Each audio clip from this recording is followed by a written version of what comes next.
Ladies and gentlemen, this is Chaos, and I'm bringing you the finals of the Invitational leading into MLG Providence. We have Naniwa versus Nestea in a best of 3 set here. First map is Terminus. Spawning in the 3 o'clock position, we do have Naniwa, and spawning in the 9 o'clock position, we do have Nestea. Now, looking at the bracket, this was not the projected result.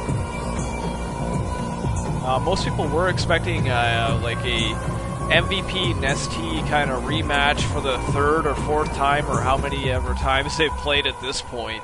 But Naniwa was able to take out MVP 2-1 in some very convincing games. I guess the X factor kind of in this series is going to be Nestea has beat Naniwa in BlizzCon in some pretty close games, but he has won. But Naniwa is very confident heading into this set, where Nestea is a little bit more shook up in this matchup. Huck did take him out in the GSL, where Nestea played kind of really careless. So Naniwa, no doubt, saw those games and will be able to implement some of that kind of strategy. So I would say Huck and Naniwa definitely the best Protoss foreigners really in the world at this point.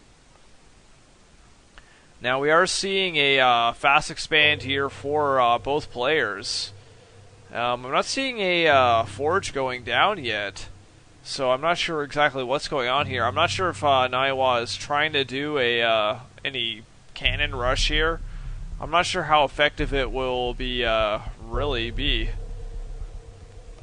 Now, 3 drones are off the line, so they aren't mining right now for Nestea, and they're, I guess, trying to trade evenly here as far as minerals being lost on that pylon cancel.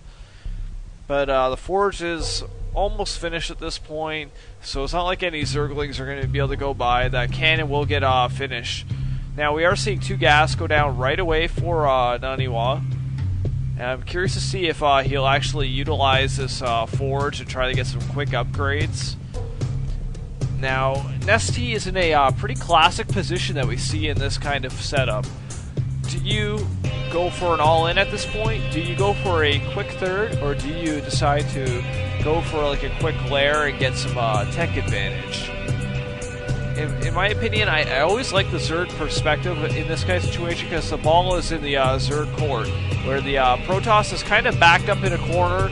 You know kind of exactly what he's going to play, and you'll probably see Nestea around the 7-minute mark, 8-minute mark, sacrifice a Overlord in there, and essentially he gets to see exactly what the Protoss is doing. Kind of disadvantage of this Forge expand build is the Protoss can't put any pressure on the Zerg, so the Zerg can get a ridiculous amount of drones behind this. But one thing with Terminus, it is very easy to get on 3 bases as a Protoss, and it's pretty safe. There is a set of rocks that have to be taken down, and really Naniwa will be able to get 3 bases, but once he wants to get a 4th, that's when the tough decision. Now, we are seeing a Twilight Council going down for Naniwa. This is pretty quick, so I'm not sure if we're going to see a quick blink or maybe some Dark Templars. And now, look at this Overlord moving in. And the positioning is pretty awesome there, and it will move in really at the right time. Now, Nestea decided to go for the option I was talking about, going with the quick third. So Nestea is going to be able to get a ridiculous amount of drones and really put his economy ahead. Now, Dark Shrine is going down, where Nestea is going to move that Overlord in. And wow, Zealot has moved in there, trying to get his own scout, and he will see that the 3rd is up, and really that Zealot's paid its worth. But that Overlord for Nestea is going to be critical here. Does it get to see the Dark Shrine? If it can be scouted out, and really the impact of this play will be taken away. There's no spores in production yet, and really I'm not sure if he's going to build them in time here. There's no overseers in play at this point, and now here we go. The Overlord is moving in. Will he get some stalkers out? And Warp Gate isn't done yet, so it's not like he can really quickly stop this. And oh my god, if he does see that Dark Templar, he'll be able to really quickly throw down a whole bunch of spores. Yeah, and now Nestea will know exactly what's going on here. And sure enough, some spores start right away. So the surprise of this build has been exposed. So I wouldn't be surprised to see Naniwa go into like a Zealot kind of Archon build later on here, so he can still utilize this Dark Shrine. But Overseer's in place, and I think it's a little bit of a mistake to move all of those Dark Templars in.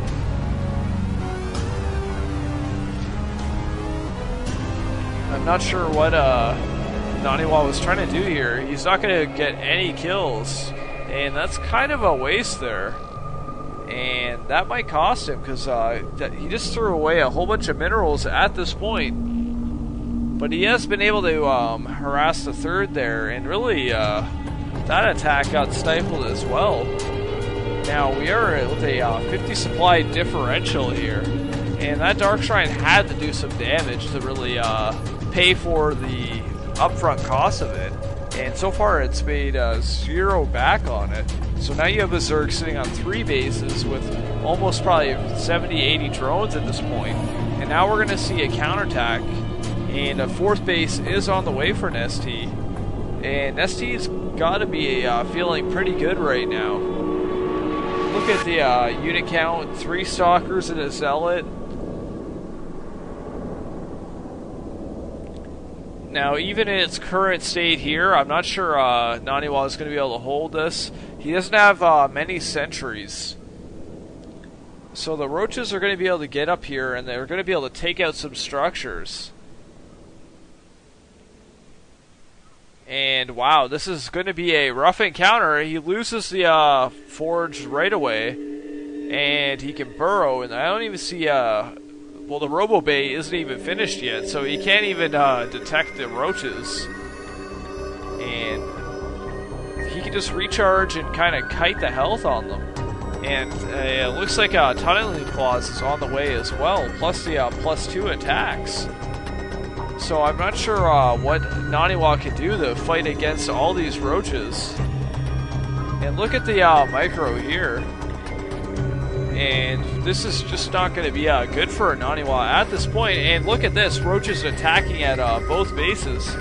And Naniwa is really in a tough position here. And I'm not sure how Naniwa can come back at this. His Robo just finished, and an Observer is coming, but I think it's going to be far too late at this point. And now Stalker Production's been stopped, and it looks like GG should be around the corner any moment here. And Nestea showing such a dominant first game, really being able to read Naniwa's every move, and Naniwa not having an answer. GG, and Nestea takes game 1.